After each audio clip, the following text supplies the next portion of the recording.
Yo, yo, yo, what's going on, you guys? So, I'm here today with something a little different than normal. I do a lot of reactions on this channel, but today I'm kind of reacting in a sense to my own song, but it's more of an explanation and a commentary that I want to give you guys because I just dropped a brand new music video. It's called AK, and I want to tell you the story about the record a little bit. I said this on live stream, so if you've caught me in a live stream, you may have heard some of this story.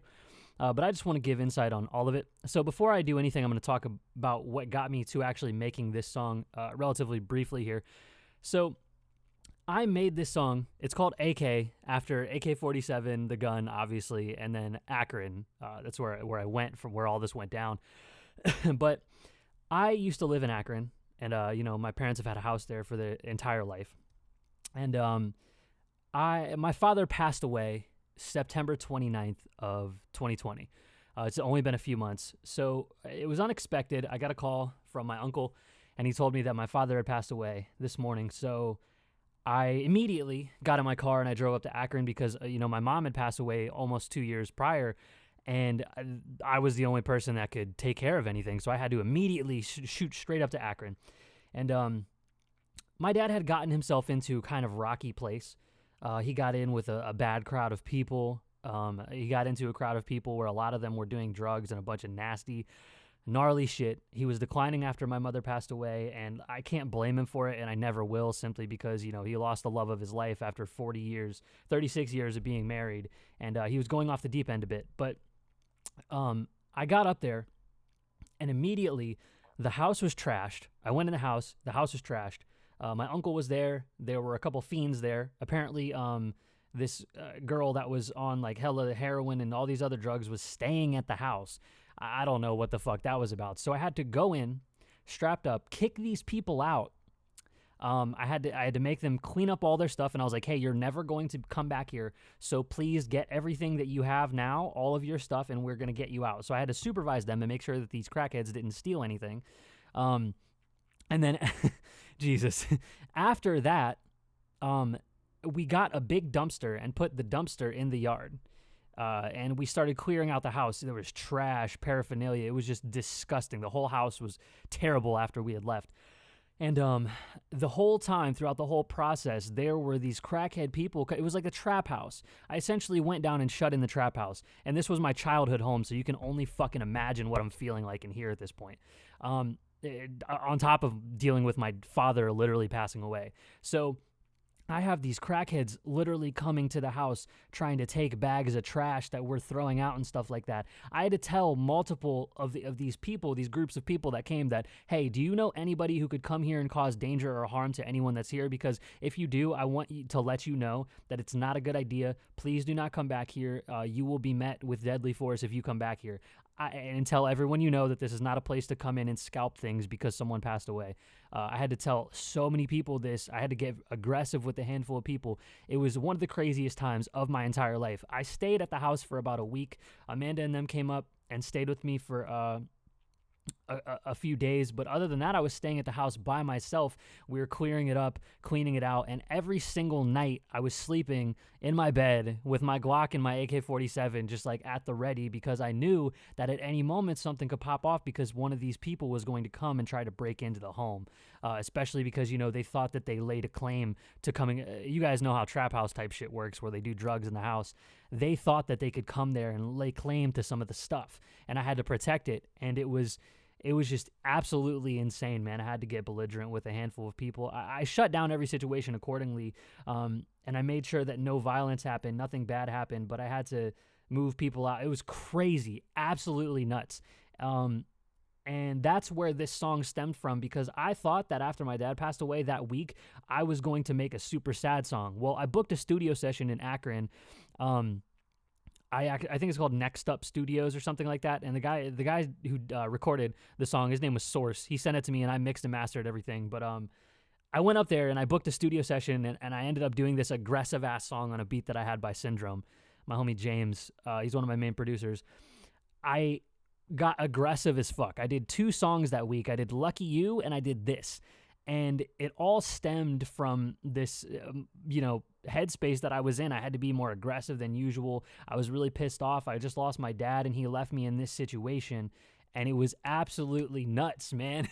So I went up there and I recorded this song. It took me not that long, probably under an hour. I freestyled some of it, had some of it written, and I think it's a really good song. I want to show you guys the video now. Now that you have a little bit of a backstory on what actually happened there, I'm going to give you some commentary throughout the video. However, let's just press play, and I'm going to shut the hell up now, all right? Also, one thing that I want to tell you guys is that the whole, like, guns and, you know, trap house and shutting shit, like, it's not cool. Like, a lot of times in rap songs, they want to say, like, yeah, I was trapping, yeah, like, they want to glorify it and act like it's a good thing. It's not. It's a dangerous, scary situation. It's very volatile. Any fuck shit could happen at any minute, and it's never worth it, because you have these people that have nothing going for them and are never going to have anything going for them other than, like, overdosing and shit like that. And those people are the people you're in the drama with, you know. So it's like you're the person that has a lot going for you, and these other people that have nothing going for them are the ones causing drama. It's like, this never worth it. Like, the trap is not a cool place. Drugs, definitely not fucking cool. Guns in those situations, not cool. It's not cool shit. Okay, so this is not meant to glorify it and make it seem like it's cool at all. That's not my intention. But this is my new song and video called AK.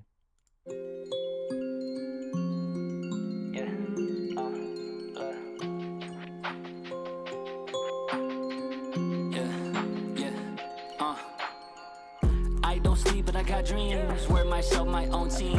I do biz like nothing. They talk down, that's funny. She don't know she running. She get down on both knees.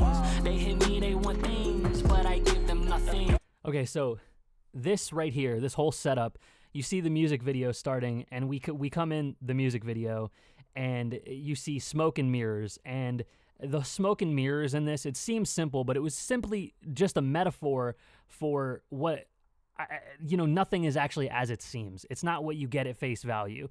So it was like a smoke and mirrors kind of thing, and that's why we have smoke and mirrors at the very beginning of this video. Something else I want to tell you about the whole aesthetic of this, where I'm sitting on the bed with an AK, and it's at nighttime, and it seems like I'm staying up. When I say I don't sleep, but I got dreams, work myself, my own team, is because I was staying at this house by myself, and this is how I felt. It would be nighttime, and I would be sitting there at the house just alone, with, you know, my guns. I had a bottle of 1800. I was taking some shots occasionally.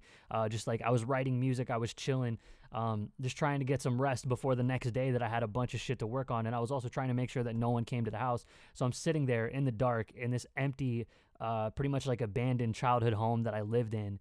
And this was me. This was me sitting on the bed in the dark with my gun, just waiting. You know what I mean? So that's where this visual comes from. It's not just to be like, seem like it's cool, like, yo, it's me sitting on the fucking bed with my AK, bro, this shit hard. No, this is a real position that I was in, and I wanted to, like, provide that whole aesthetic and capture that image. And I think I did it pretty well, but, you know, let me know what you guys think about that.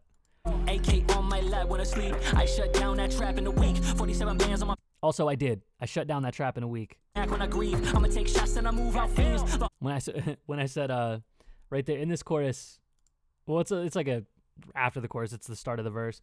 I said 47 bands on my back when I grieve. So AK on my lap when I sleep. I shut down that trap in a week. 47 bands on my back when I grieve. I'ma take shots and I move out fiends. All of that was real. I slept with an AK on my lap, dead ass. I shut down the trap in a week. 1 week's time I did that. And then when I said 47 bands on my back when I grieve, it was because as I was grieving my dad's death, I found out that he had taken out a big-ass loan on the house. This house was entirely paid for, right? He took out a huge loan on the house. And the 47 bands was also a nod back to the AK-47, and I was also in Akron, so AK, whatever. But the 47 bands thing was because there was like $47,000 worth of debt that I was supposed to deal with. And, you know, we had to just give the house up and back to the bank, and we couldn't do anything with it. But, yeah, absolutely insane. When I said 47 bands, I was talking about $47,000 worth of fucking debt. 47 bands on my. Also, real quick, when I've been going live every single night, Monday through Friday, and I always say this at the beginning, not only am I having a baby in June, but I'm also raising money simply because I lost money when I had to go through with my dad's, not funeral costs, but like the cremation and all the stuff that I had to clean up. cleaning up that house and that whole mess that he was in. Like I'm basically raising money to recuperate some of the stuff that I spent there. It was absolutely insane, by the way. When I grieve, I'ma take shots and I move out fiends. Lost my dad and my heart still bleeds. Lungs filled up and I can't breathe. Cost too much to regret things that since birth is human beings, yeah. It costs too much to regret things, I'm telling you. Look, pull up with a chopper and I gotta hold it down. Hella kinda spinning when you get another round. Never was a type of make it sound and being loud, oh yeah. Always been a type to make the family proud. Pick me up, can't knock me down. Lost my fam, I'll take that crown. Basically what I'm saying here is that, you know, I lost my fam, I'm taking the crown because I'm moving into like the leader of the family. And with my family now, that's like essentially the role that I've moved into.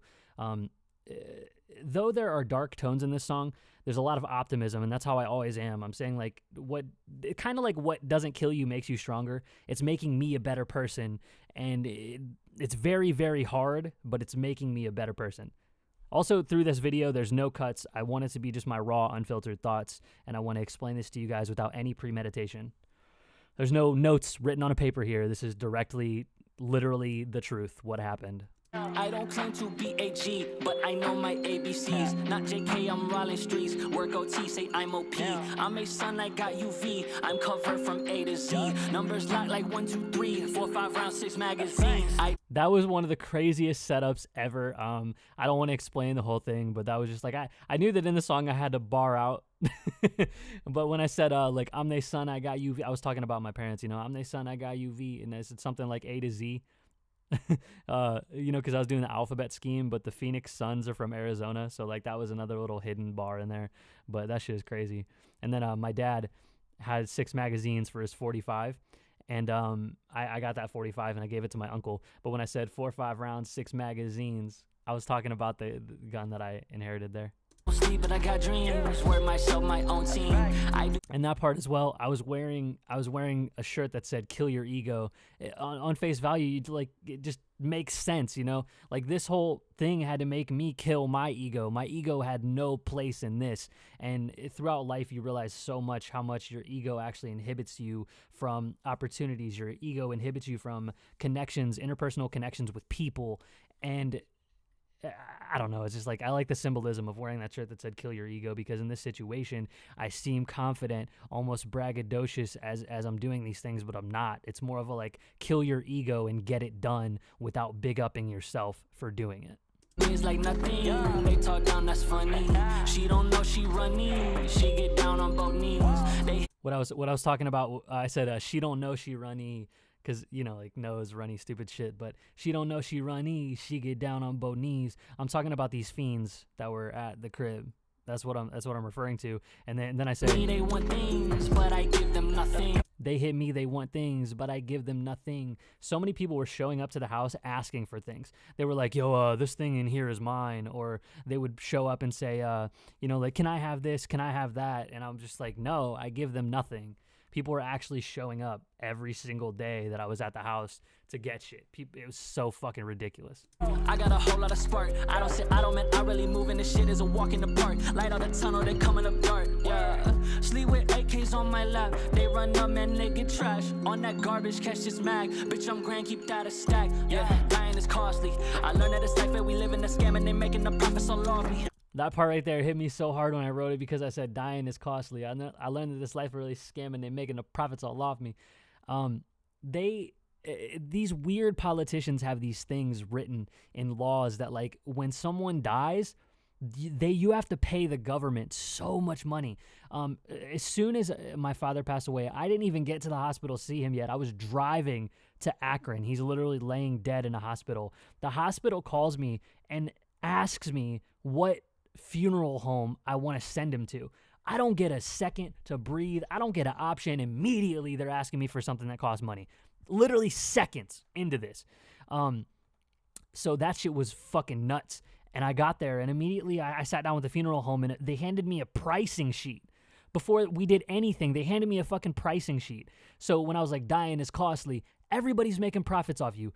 There are taxes, there's death taxes legitimately that you owe the government when somebody dies. You have to give them money out of their estate. This is something that a lot of people in my age bracket don't ever have to deal with. But like, dude, this shit is a fucking scam. Like what politician that is a pedophile and preys on young children is sitting there getting his pockets lined because my fucking dad died.